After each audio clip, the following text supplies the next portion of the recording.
여러분도 얼굴 보니까 좋네요. 제 얼굴 보니까 좋으세요?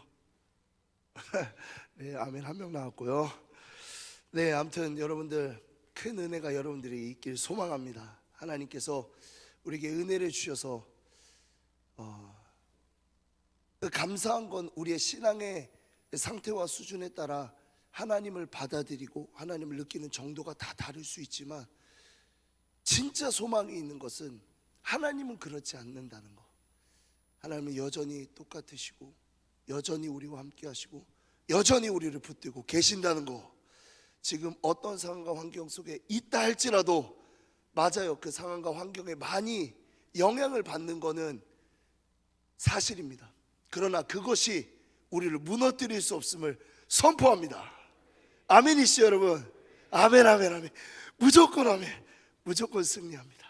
네, 여러분들과 함께 나누고 싶은 말씀이 있습니다. 고린도후서 12장 1절에서부터 10절 말씀입니다. 고린도후서 12장 1절에서부터 10절 말씀이에요. 고린도후서 12장 1절에서부터 10절 말씀입니다. 신약 성경이에요. 고린도전서 다음에 있습니다. 고린도후서 12장 1절에서부터 10절 말씀, 제가 한 절, 여러분이 한 절 함께 읽도록 하겠습니다. 제가 먼저 읽겠습니다. 무익하나마 내가 부득불 자랑하노니 주의 환상과 계시를 말하리라. 내가 그리스도 안에 있는 한 사람을 아노니 그는 14년 전에 셋째 아들에 이끌려간 자라. 그가 몸 안에 있었는지 몸 밖에 있었는지 나는 모르거니와 하나님은 아시느니라. 내가 이런 사람을 아노니 그가 몸 안에 있었는지 몸 밖에 있었는지 나는 모르거니와 하나님은 아시느니라. 그가 낙원으로 이끌려가서 말로 표현할 수 없는 말을 들었으니 사람이 가히 이르지 못할 말이로다. 내가 이런 사람을 위하여 자랑하겠으나 나를 위하여는 약한 것들 외에 자랑하지 아니하리라. 내가 만일 자랑하고자 하여도 어리석은 자가 되지 아니할 것은 내가 참말을 함이라. 그러나 누가 나를 보는 바와 내게 듣는 바에 지나치게 생각할까 두려워하여 그만두노라. 여러 계시를 받은 것이 지극히 크므로 너무 자만하지 않게 하시려고 내 육체에 가시 곧 사탄의 사자를 주셨으니 이는 나를 쳐서 너무 자만하지 않게 하려 하심이라. 이것이 내게서 떠나가게 하기 위하여 내가 3번 주께 간구하였더니 나에게 이르시기를 내 은혜가 내게 족하도다.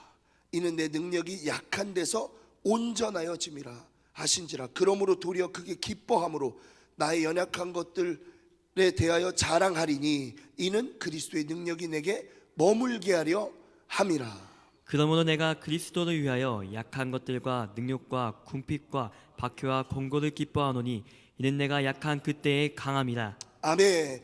여러분, 불편한 동거라는 단어를 알고 계세요? 그 동거 말고 장난이고, 불편한 동거라는 그 단어를 딱 생각해 봤을 때, 그 표현을 생각해 봤을 때 어떤 이미지가 먼저 떠오르십니까? 어떤 이미지? 불편한 동거.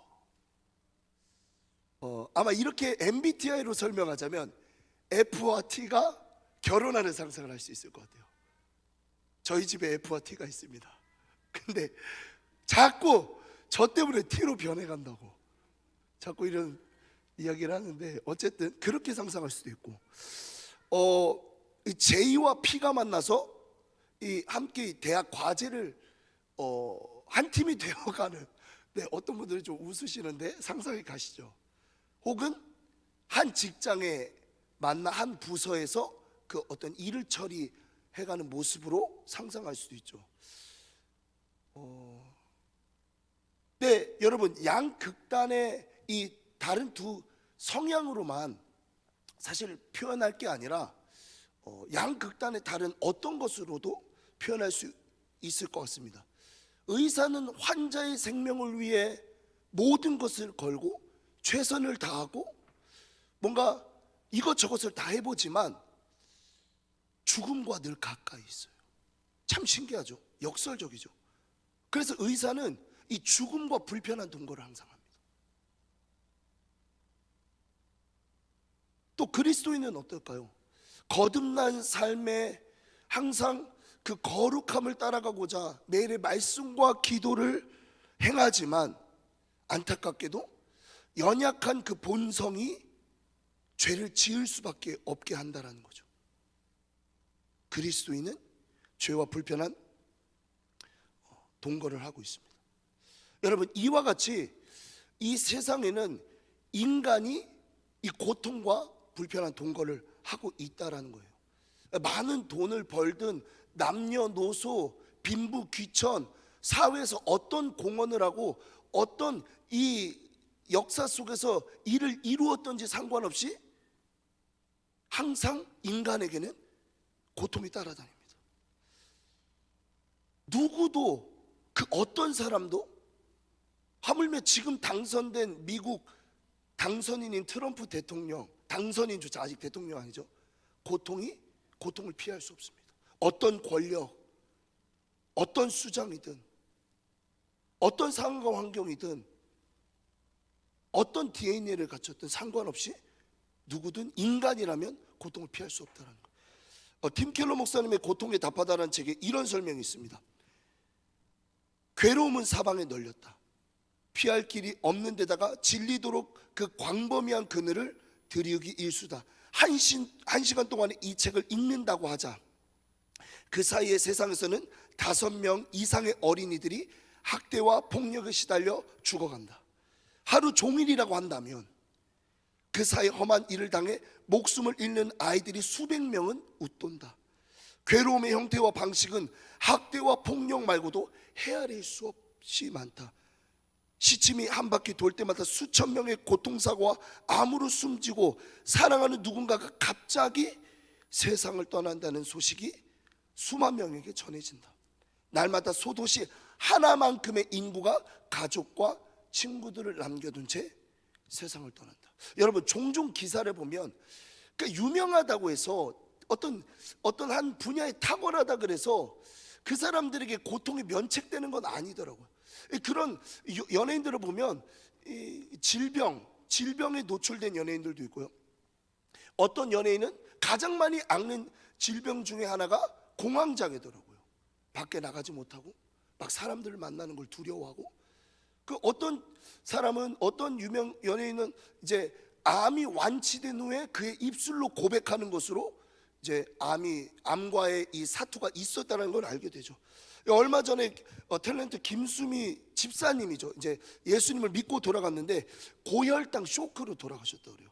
혈당 수치가 높아지면 몸에 불균형이 일어나고 심각한 탈수와 혈액순환의 문제로 심정지가 이제 일어날 수 있는 정말 위험한 질병이었는데, 참 감사한 것은 이 김수미 집사님께서 죽기 전에 예수님을 만났다는 거예요. 어떤 한 그 간증 프로그램에서 이렇게 고백하더라고요. 왜 이렇게 좋은 걸 이제 믿었나, 이렇게 고백하더라고요. 좀 더 빨리 믿었으면 어땠을까 라는 그 아쉬움으로써 신앙이, 지금 자기가 하고 있는 신앙이 얼마나 좋은지를 표현하고 있는 것 같아요. 그런데 안타까운 것은 유명인사도, 아까 앞서 얘기했듯이 어떤 권력과 돈을 가지고 있는 사람도, 하물며 여러분 신기한 것은 그리스도인조차도 여러분 다 고통 느끼고 있잖아요. 각자마다의 정도나 상황과 환경은 다를지라도 그리스도인조차도 그 고통에서 자유로울 수 없다고 얘기합니다. 그러면 이 고통에 대해서 성경은 어떤 가르침을 줄까요? 베드로전서 4장 12절입니다. 제가 읽겠습니다. 사랑하는 자들아, 너희를 연단하려고 오는 불시험을 이상한 일 당하는 것 같이 여기지 말고. 사도 베드로가 이렇게 고백하는 거야. 유난 떨지 마. 그거 대단한 거 아니야. 그냥 당연하게 받아들여. 당시 1세기 로마 황제로부터 그리스도 예수를 믿는다라는 그 이유 하나만으로 극심한 박해 가운데 있었던 그 로마 그리스도인들에게 권면하는 장면입니다. 당연하다는 거예요. 당연하다는 거. 이 말씀이 지금 믿음 때문에 박해를 받는 그리스도인들에게 전해졌지만 보편적으로 적용할 수 있는 말씀인 것 같아요. 아무 짓 안 했는데도 우리에게 고통과 고난이 찾아올 때가 있어요. 근데 예외 조항도 있습니다. 베드로전서 2장 20절입니다. 죄가 있어 매를 맞고 참으면 무슨 칭찬이 있으리요. 그러나 선을 행함으로 고난을 받고 참으면 이는 하나님 앞에 아름다우니라. 21절 이어서 갈게요. 이를 위하여 너희가 부르심을 받았으니. 고난과 고통을 위해 부르심을 받았다라고 얘기합니다. 그리스도도 너를 위하여 고난을 받으사 너에게 본을 끼쳐 그 자취를 따라오게 하려 함이라. 성경은 인간의 실수와 죄 때문에 받는 고난을 간과하지 않습니다. 그런데 더 중요한 것은 그게 아닐지라도 사람이면 누구나 고난과 고통, 특별히 그리스도인이라면 그 고난과 고통을 피할 수 없는 인생, 누구보다 더, 상대적으로 더.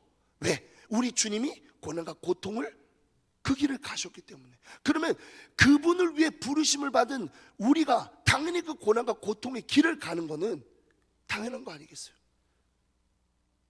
로마서입니다. 8장 17절입니다. 우리 함께 읽어볼까요? 시작. 자녀이면 또한 상속자 곧 하나님의 상속자여 그리스도와 함께한 상속자니 우리가 그와 함께 영광을 받기 위하여 고난도 함께 받아야 할 것이니라. 로마서 역시 우리 인생의 여정에서 나타나는 고난과 고통이 당연하다고 얘기합니다. 그런데 우리는 고난과 고통으로 끝나는 것이 아니라 더 큰 영광이 기다리고 있다고 그래요. 여러분 그 말하죠. No pain, no gain. No cross, no crown. 그 원리가 지금 여기에 적용돼요. 보편적인 원리뿐만 아니라 특별히 성경에서는 더 그렇다고 얘기하고 있답니다. 학업을 감당하는 지체들이 있어요. 시험을 준비하는 지체들이 있고요. 학업 감당하는 지체들에게 성적의 부담감은 당연한 겁니다. 성적 때문에 떨리고 성적으로 인해 낙심했다가 기분이 좋아졌다가 그런 감정은 당연한 거예요. 학생이니까요. 직장인들은 어때요? 상사와의 관계에서 꼴 보기 싫은 그 마음, 그리고 그 중한 업무 가운데서 부담감, 여러분 당연한 겁니다. 왜요? 여러분 직장인이잖아요. 중이 저를 싫으면 떠나라 그러잖아요.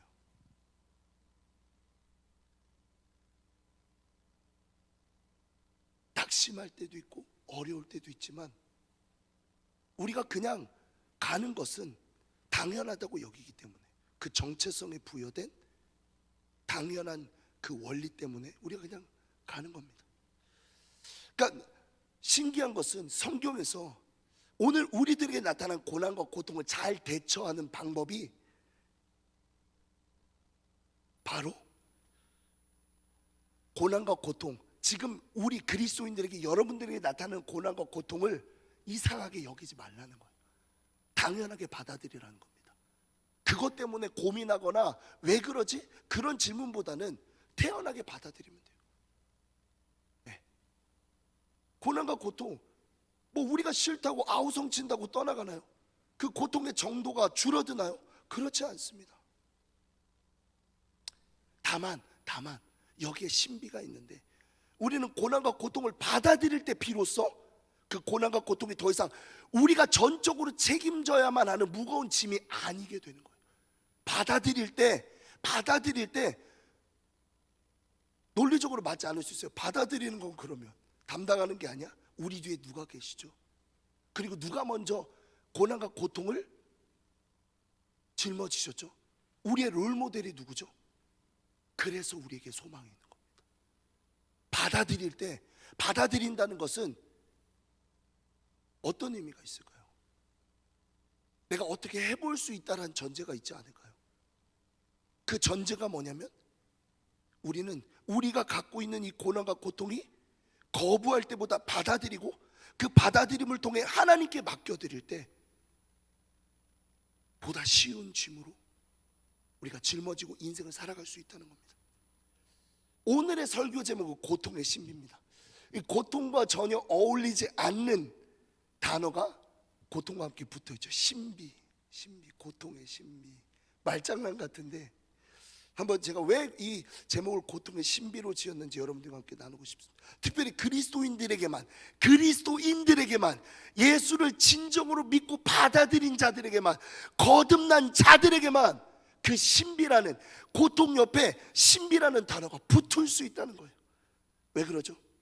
고통을 통해 얻을 수 있는 유익이 있기 때문에. 여러분, 한 간증 프로그램에 그 간증을 듣다 보면 그 간증에 공통점이 있습니다. 바로 그 간증의 주인공들이 하나같이 막다른 골목에서 하나님을 만난다는 거예요. 막다른 골목에서. 신기하죠? 그 막다른 골목에서 하나님을 만나 극적인 그 만남, 역사하심, 인도하심을 경험한다 그래요. 저희 집은 정말 잘 살았어요. 진짜 대박으로 막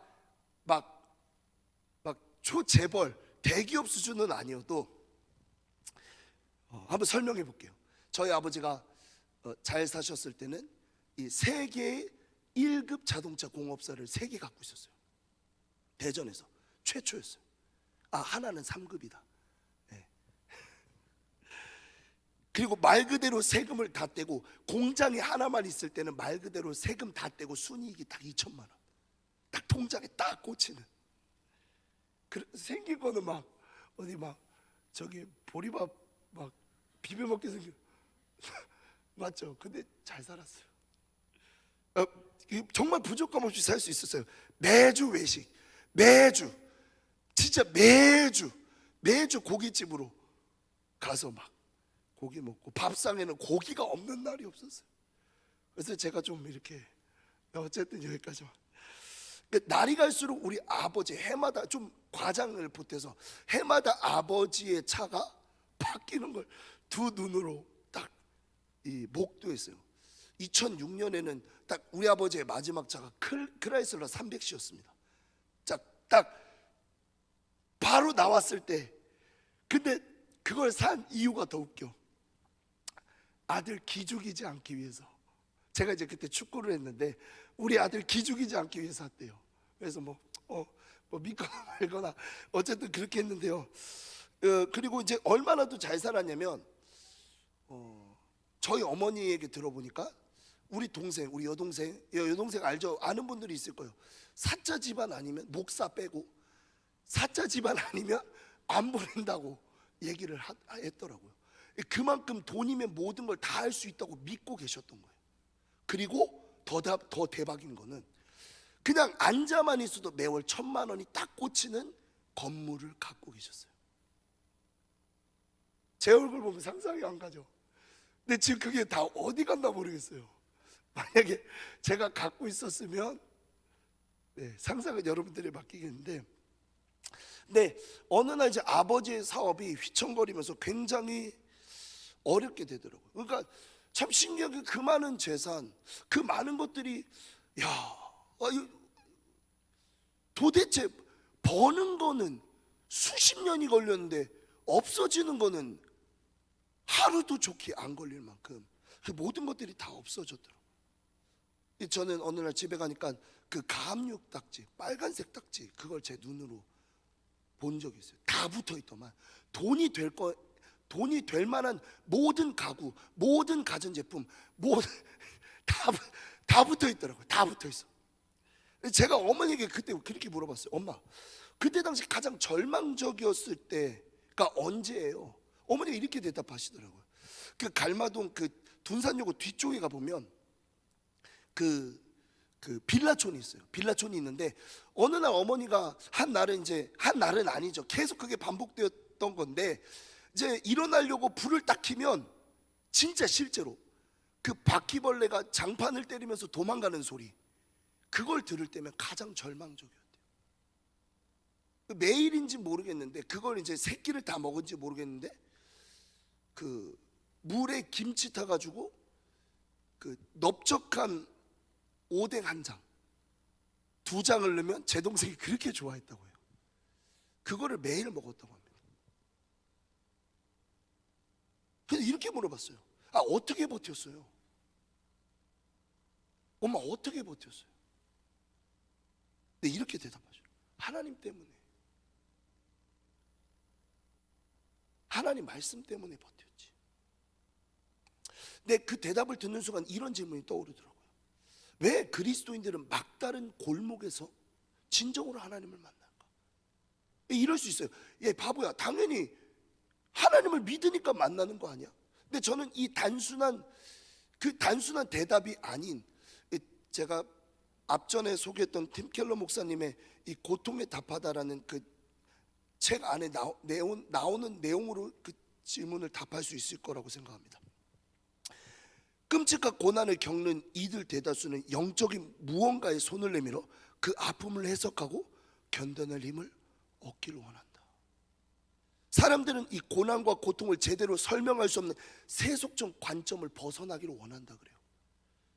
이 영적인 세계, 그러니까 지금 보이는 이 유물론적인 세계 너머에 있는 초자연적 세계, 영적인 세계로 넘어가서 고난과 고통에 의미를 부여하고 차분한 마음으로 그 고난과 고통에 대화를 시도한다고 하더라고요.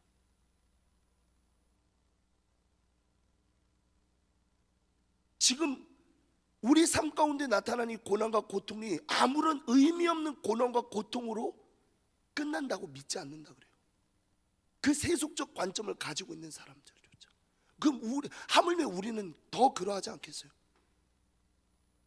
그 고난과 고통이 분명한 뜻과 목적이 있다고 믿는다는 거죠. 이어서 이 죽음의 수용소라는 책의 저자인 책의 배경이 되었던 1차 세계대전 당시 이 나치 히틀러 정권에서 유대인들을 감금하고 학살한 장소로 사용되었던 수용소에서 살아남은 이 빅터 프랭클 박사의 이야기가 소개되는데요. 그 수용소에서 누구는 이겨내고 누구는 왜 이겨내지 못하는지를 설명하는 대목이 나옵니다. 현대인들은 행복을 찾는 것이 삶의 처음이자 마지막 목표라고 생각한다. 여기에 문제가 있다. 어떤 조건들이 행복을 가져다 주는지 판단해서 열심히 일한다. 행복을 얻기 위해 산다는 말은 곧 삶에서 무언가를 얻어내려고 노력한다는 뜻이다. 그런데 고난이 닥쳐오면 행복의 조건들이 모두 사라진다. 시련은 삶을 지속할 이유를 모조리 짓밟아 버린다. 하지만 의미를 위해 산다는 것은 인생에서 무엇을 얻으려는 것이 아니라 도리어 삶이 우리에게 무언가를 기대한다는 말이다. 달리 말하자면 개인적인 자유와 행복보다 더 중요한, 그래서 자신의 행복을 기꺼이 희생할 수 있는 무언가가 존재할 때만 우리는 의미를 갖게 된다. 그래서 그 수용소에서 신앙을 떠났던 유대인들이 하나님께로 돌아오는 기이한 현상이 나타나기도 하고 더 신앙이 깊어지기도 한다 그래요. 이 세상적 관점은 고난과 고통을 올바로 해석할 수 없습니다. 왜? 보이는 세계가 단데 어떻게 거기에 영적인 의미를 부여하고 그것이 어떤 의미가 있다고 해석할 수 있겠어요? 안 그렇습니까 여러분? 보이는 게 단데 어떤 영적인 의미를 부여하겠어요? 하나님이 없는데 모든 것이 다 내 탓 아니면 네 탓이라고, 상대방 탓이라고 해석하는 것 외에는 방법이 없다라는 거예요. 특히 여러분, 인본주의적 관점은 이 고난과 고통에 아무런 의미를 부여할 수 없습니다. 그저 이 고난과 고통은 내 행복과 기쁨을 가로막는 질병 그 이상 이하도 아닌 거예요. 그래서 이렇게 고백하는 거예요. 더 탁월하지 못해서 그렇다고요. 무능력해서 그렇다고 합니다. 인본주의 안에서 해석해야 되니까. 열심히 살지 않아서 그렇다고 그래요. 가난한 부모 밑에 있다 그래요. 또 뭐라 그럽니까? 시대를 잘못하고 났다 그럽니다. 상황과 환경이 문제라 그래요. 그러니까 이런 관점에서 벗어나지 못하니까 이 고난과 고통을 나를 괴롭히는 질병으로 해석할 수밖에 없는 거예요. 앞서 얘기했듯이 인간은 행복과 기쁨의 차원을 뛰어넘는 의미가 있을 때만 삶을 살아갈 수 있다고 합니다. 근데 여러분, 이런 하나님이 우리의 삶의 가장 절망적인 순간, 아무것도 없다, 빛이 없다 할 그때에 우리의 의미가 되어 주십니다. 하나님 자체가 이 참혹하고 혹독한 인생을 살아낼 수 있게 하는 의미가 되어 주신다는 거예요. 하나님을 통하지 않고서는 지금 보이는 혹독한 고난과 고통에 의미를 부여할 수 없다고 이야기를 해요. 보이는 게 다르며. 보이는 게 다르며. 그럼 보이는 것 안에서 해석해야지.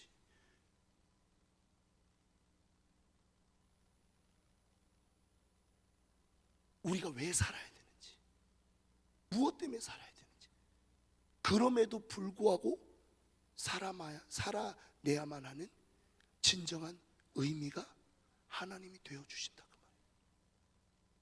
여러분 아멘이시죠? 그래서 소망이 있는 거예요. 우리 하나님 때문에. 그래서 우리가 인생을 포기하지 않고 이 자리에 있는 이유도 하나님이 세상과 어떤 세상과도 비교할 수 없는 진정한 의미로, 그것도 내가 따라가야 잡을 수 있는 게 아니라 내가 멀리 도망가도 꼭 내 옆에 붙어 계시기 때문에. 여러분, 만약에 고통을 느끼지 못한다면 우리는 좀 더 자유로운 삶을 살아갈 수 있을까요? CIPA라는 선천성 무감각증, 무통각증, 발음도 어려워. 무통각증을 아세요, 여러분? 그러니까 이 병은 전혀 통증을 못 느끼는 게 특징이라 그래요. 그러니까 이 병에 노출된 사람은 진짜 제로, 1도 통증을 못 느낀다고 합니다. 그래서 그 수술대에 들어가도 마취를 안 한다 그래요. 막 절개 수술을 하고 아무튼 되게 많은 시간을 이용하는 그 수술. 왜냐면 제가 영상을 봤거든요. 근데 진짜 떨리더라고요. 그 병에 걸리면 아예 감각을 못 느끼는 거예요. 추운 것도, 더운 것도, 뜨거운 것도. 근데 이 환자들의 특징이 뭐냐면 모든 뼈들이, 특히 팔다리, 관절이 다 으스러져 있어요. 뼈가 다 으스러져 있더라고요. 그러니까 고통을 느끼지 못하면 더 자유할 것 같았는데 오히려 그 고통 없음이 더 큰 자유를 빼앗아 버리더라고요.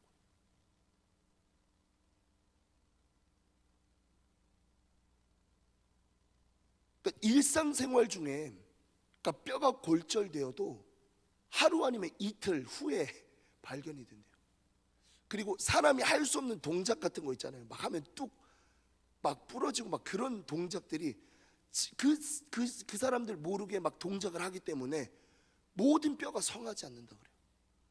영상 볼 때 막 다리가 이렇게 막 꺾여 있더라고요. 근데 막 뭐에 집중하고 계세요. 그러다 보니까 뼈가 붙을만 하면 골절되고, 붙을만 하면 골절되고. 그러니까 엑스레이 사진을 보면 이 뼈 조각이 우리 지도 보면 막 섬처럼 막 이렇게 다닥다닥 붙어 있는 거 아시죠? 그렇게 막 조각 나 있더라고요. 고통이 없으면 더 자유할 것 같은데 오히려 더 한계 가운데서 더 큰 고통을 경험하더라고요. 그러니까 이런 거예요. 만약에 동상, 화상에 대한 위험을 감지 못한다면 어떤 신체 일부가 훼손되거나 절단되겠죠. 그러면 그 신체 일부를 통해 자유롭게 행동할 수 있는 것이 제한된다는 거예요.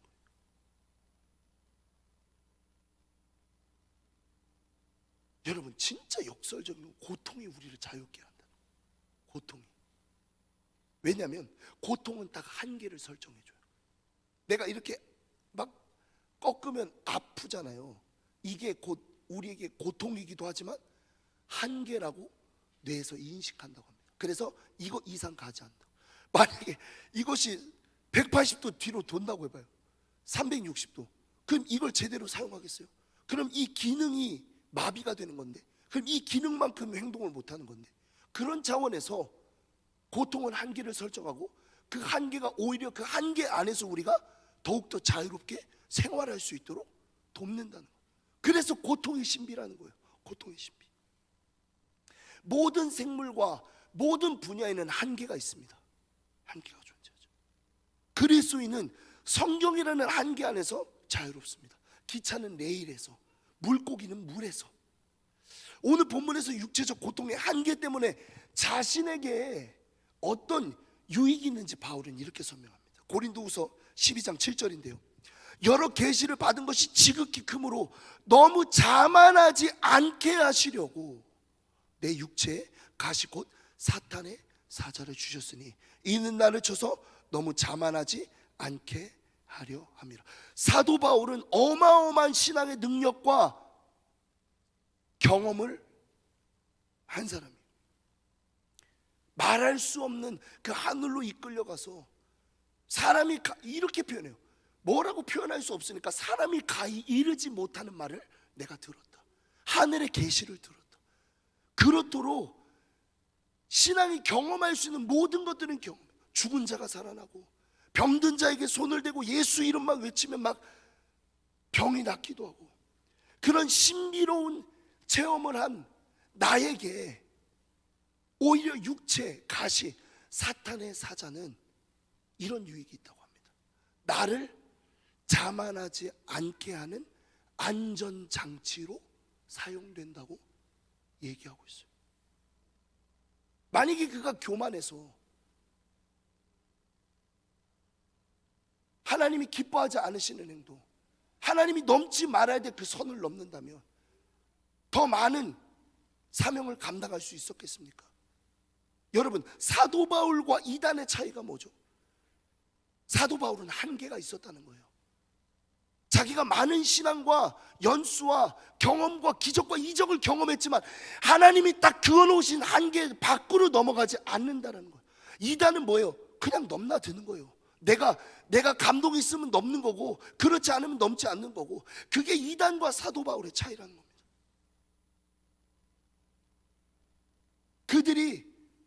그들에게도 거짓 이적과 기적이 있죠. 그로 인해 몸집이 커지는 것처럼 보이지만 나중에 그 종말은 어떻겠습니까? 예수 재림 때 그들의 그 말로는 어떻겠어요? 여러분, 어쩌면 우리 인생 가운데 나타나는 이 영적인 침체가 또 다른 하나님 우리에게 주시고자 하시는 선물이 아닐까? 조심스럽게 생각을 해보게 돼요. 이 영적인 침체를 통한 한계, 그리고 얼마나 고통스러워요. 하나님에 대한 부재가 저는 정말 느껴본 고통 중에 가장 고통스러운 것 같아요. 물론 극심한 육체적 고통을 당하진 않았지만 제가 경험한 것 중에 이 하나님의 부재에 대한 고통은, 영적인 집체에서 느껴지는 그 하나님의 부재에 대한 고통은 이루 말할 수 없어요. 막 정신이 미쳐버릴 것 같아요. 막 돌아버릴 것 같이 막 너무 고통스럽더라고요. 이분 어디 계시지? 이거 맞나? 내가 이 길 가는 거 맞아?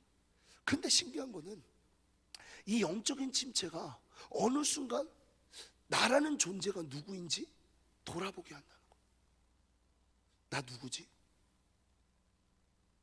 그리고 영적인 침체가 하나님 앞에서 넘지 말아야 될 한계를, 그 경계를 명확하게 그어준다는 거예요. 더 나아가 말씀에 벗어난 나를 발견해요. 정리정돈되지 못한 나의 삶이 발견되고요. 다시 하나님 품으로 돌아가야 된다라는 삶의 모습, 그 마음을 품게 한다는 거예요. 여러분, 신기한 건 아담과 하와가 이 두 가지를 다 경험했습니다. 창세기 3장 23절입니다. 여호와 하나님이 에덴 동산에서 그를 내보내시오. 다른 단어라면 쫓아보내신다는 거예요. 쫓겨내셨다는 거예요. 그의 근원이 된 땅을 갈게 하시니, 아담과 하와가 에덴에서 쫓겨났다는 것은 그 에덴 안에서 누릴 수 있었던 모든 것들이 박탈되었다는 것을 의미합니다. 하나님의 품을 벗어나니까 자유할 줄 알았죠. 그게 뭐죠? 내가 하나님처럼 되리라. 더 자유할 줄 알았어요. 근데 어떤 한계가 주어지죠? 오히려 경험하지 않아도 되는 불필요한 큰 고통의 한계를 경험하게 됩니다. 수고하고 땀을 흘려야 먹을 수 있는 고통의 한계, 벗은 몸을 보고 느끼는 부끄러움과 수치라는 고통의 한계, 마지막으로는 이 죽음이라는 고통의 한계에 매이게 되었어요. 하나님의 품을 떠나면 조금 괜찮고 더 자유할 줄 알았지만 오히려 인간답게 더 인간으로서 억압하고 힘들게 하는 삶의 한계를 경험하게 된다는 거예요. 여러분, 어느 모양으로나 고통은 우리에게 유익합니다. 아멘이시죠? 저를 따라 선포합니다. 고통은 우리에게 유익합니다. 아멘. 아멘. 막 이를 막 악물고 막 선포하는 지체들 계시는데, 고통은 우리에게 유익합니다. 여러분, 세상은 오히려 하나님 말씀이 더 고통스럽다 그래요. 하나님 말씀, 거기서 빨리 벗어나라 그래요. 그래야 진정으로 자유를 누릴 수 있다 그래요. 그러나 우리는 하나님의 말씀이라는 한계 안으로 빨리 들어가야 합니다. 중요한 학업과 직장과 시험을 준비하지만 우리에게 있어서 가장 우선순위는 뭐죠? 신앙이잖아요. 그래서 가장 먼저 말씀과 기도에 예배 시간을 할애하죠. 그때 느껴지는 고통이 뭐예요? 그때 느껴지는 갈등이 뭐예요? 이렇게 느낄 수 있을 것 같아요. 남들은 더 많은 시간 할애해서 공부하는데 교회 섬김과 학업을 병행하면서 좋은 학점을 받을 수 있을까? 막 미치는 갈등과 그 고통이 막 따르잖아요. 이러다 경쟁에서 밀리는 건 아니요. 말씀과 기도 그리고 예배까지 다 지켜가면서 시험 준비를 과연 어떻게 하냐고. 목표한 점수를 받을 수 있어? 그러면 여러분 직장인들은 어떻게 해요? 더 좋은 복지와 더 많은 연봉을 주는 곳은 없을까? 야, 저 사람 진짜 막 저 받고 싶은데 굳이 내가 저 사람과 관계를 유지할 필요가 있을까? 내가 열심히 해서 내 월급 받는데 내 멋대로 사용하는 거 문제 없지 않아? 가만히 있어도 월급 주는데 그냥 일하면 되지.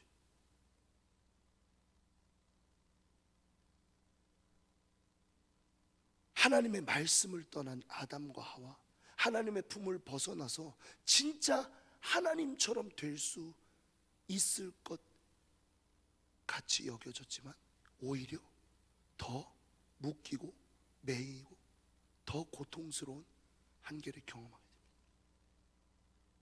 어제 저희 어머니가 생신이셔서 식사를 같이 했는데요, 가족들과 이런저런 얘기를 하다가 이제 마침 이 고통, 고난과 고통이라는 주제로 이제 설교를 준비하던 차에 앞서 이제 그 이야기가 이제 이어지는 거예요. 제가 이제 사업 실패라는 어려운 시기를 어떻게 지나오시는지 부모님에게 이 이야기를 듣는 것이 설교에 좀 도움이 되겠다 해서 이제 물어봤어요. 근데 어머니가 이렇게 대답하시더라고요. 지금에서 이제 그 찐으로, 아까가 거짓말이었다는 게 아닙니다. 근데 좀 더 이제 사업이 망한 게 오히려 하나님의 은혜다. 더 깊이 하나님을 만날 수 있었어. 근데 아버지는 약간 좀 표정이 일그러지더라고요. 막 이제 갈비를 막 드시고 계시는데 뭐 어쩔 줄 몰라는, 동의하셨겠죠. 동의하셨. 뭘 별다른 소리 하지 않으셨는데 이렇게 얘기해요. 야, 만약에 사업 망하지 않았으면, 야 현수야, 너 그리고 민주 만날 수 있었겠어? 하나님 만날 수 있었겠어? 이렇게 얘기하더라고요. 진짜 그래요. 저기서 기도하면서, 야, 나 진짜 그 돈 갖고 있었으면 내가 과연 아내를 만나며 이렇게 얘기하면 안 되고, 과연 내가 진짜 하나님만을 붙잡는 삶을 살았을까? 아닌 거예요. 아닌 거죠. 근데 이 고백 가운데 제가 뭘 발견했냐면, 지금 우리 어머니가 모든 것을 하나님의 관점으로 해석하고 있구나. 하나님의 관점으로. 여러분, 심리학 용어 중에 이제 확증 편향이라는 게 있습니다. 이렇게 정의해요. 자신의 기존 가치관이나 신념, 판단에 부합한 정보에만 집중하는 생각과 자세. 그러니까 쉽게 말하면 자신이 보고 싶은 것만 보고 듣고 싶은 것만 듣는다 그래요. 더 나아가서 돼지 눈에는 뭐만 보인다? 피그. 그 개 눈에는 누구만 보인다? 개. 그러니까 이런 관점. 근데 우리 인간은 이 확증 편향에 둘러싸여 있다라고 얘기해도 과하지 않다고 생각해요. 모든 걸 다 내 중심, 내 생각, 내가 보기 편한 대로, 내가 해석하기 편한 대로, 내가 그것을 소화하기 편한 대로 해석하고 적용하려고요. 여러분, 근데 이 관점으로 고난과 고통을 해석한다고 해봐요. 여러분, 답이 있겠습니까? 아니죠. 가장 취약한 관점이면서 스스로를 고난과 고통에 더 고립시키고, 고통을 넘어 진정한 의미를 해석할 수 없는 관점이 나 중심, 확증 편향. 오늘 본문에서 고통을 이 사도 바울이 어떻게 고통과 고난을 해석하는지 올바른 관점을 제시하는데요. 고린도서 12장 9절 우리 함께 읽어보겠습니다. 시작.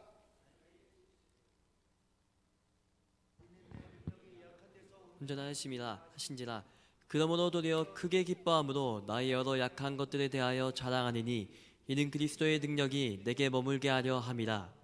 여기서 집중해야 될 것은 이겁니다. 나에게 이르시기를, 나에게 이르시기를. 하나님의 관점이 덧입혀지는 시점이에요. 바울이 전에 경험했던 신앙의 관점으로 고난과 고통을 해석한 것이 아닌 하나님께서 나에게 이르시기를, 지금 이 관점이 우리가 삶을 바라보는 태도, 관점이 돼야 되고, 지금 고난과 고통에 어려움이 있다면 지금 내게 이르시기를이라는 이 관점을 가지고 바라봐야 된다는 거예요. 반주 준비해 주시고요. 본문, 하나님의 관점인 본문 9절과 바울의 관점인 본문 7절을 비교했을 때의 모습입니다. 한번 그 다음에 이후에 글을 한번 띄워주시겠어요? 제가 한번 정리해봤어요. 이 말씀을 중심으로 고통에 대한 바울의 관점과 하나님의 관점입니다. 고통에 대한 해석은 육체의 가시라는 거예요. 사탄의 사자라는 겁니다. 고통의 유의, 그러면 하나님의 관점으로는 하나님의 은혜라는 거예요. 하나님의 은혜, 하나님의 은혜, 내 은혜가 내게 족하다. 하나님은 그걸 사탄의 가시나 고통으로 보지 않습니다. 은혜라고 얘기하시는 거예요. 오늘 우리의 이 관점이 회복, 이 관점에 대한 회복이 필요한 거예요. 주님이 내게 이르시기를. 고통에 대한 유익은 뭐라 그러죠? 자만을 막아줌. 하나님의 관점은요, 약함, 고통 가운데서 오히려 하나님의 능력이 온전해진다 그래요. 바울의 관점에는 없는 인식의 전환, 고통은 저주가 아닌 하나님의 능력이 머물게 하는 축복이 된다고 합니다. 그 고통이, 그럼 확장이죠. 고통을 받아들일, 그래, 고통을 잘 받아들일 뿐만 아니라 더 나아가서 이것이 나의 자랑이 되고 기쁨이 된다고 이야기합니다.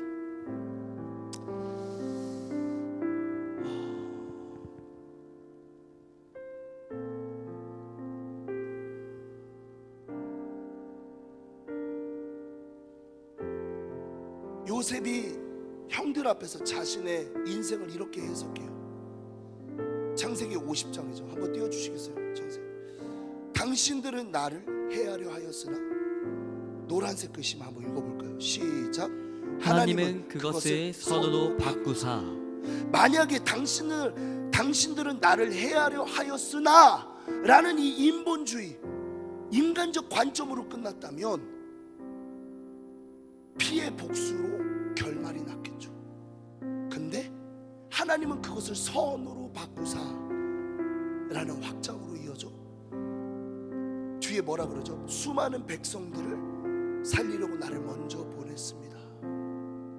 이것이 우리의 관점이 되기를 소망합니다, 여러분. 아멘. 이것이 고난과 고통을 바라보는 하나님의 관점이 되기를 소망합니다. 아멘. 이 시간 한번 기도하기 원해요. 10분밖에 남지 않았는데, 하나님, 우리의 이 무너져 있던 시선, 혹은 수없이 세상에 뿌리를 내리고 있어서 이 고난과 고통도 제대로 하나님의 관점으로 해석할 수 없이 무너져 있던 나를 다시 일으켜 세워주옵소서. 아멘. 하나님, 나에게 필요한 것은 고난과 고통에 대한 피함, 그 고난과 고통의 스탑이 아니라 올바르게 해석할 수 있는 관점입니다. 왜냐하면 그 고난과 고통이 나에게 진정한 유익으로 다가오기 때문입니다. 하나님을 만날 수 있는 능력이 됩니다.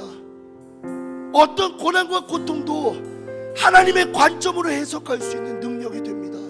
하나님, 우리에게 은혜를 베풀어 주옵소서.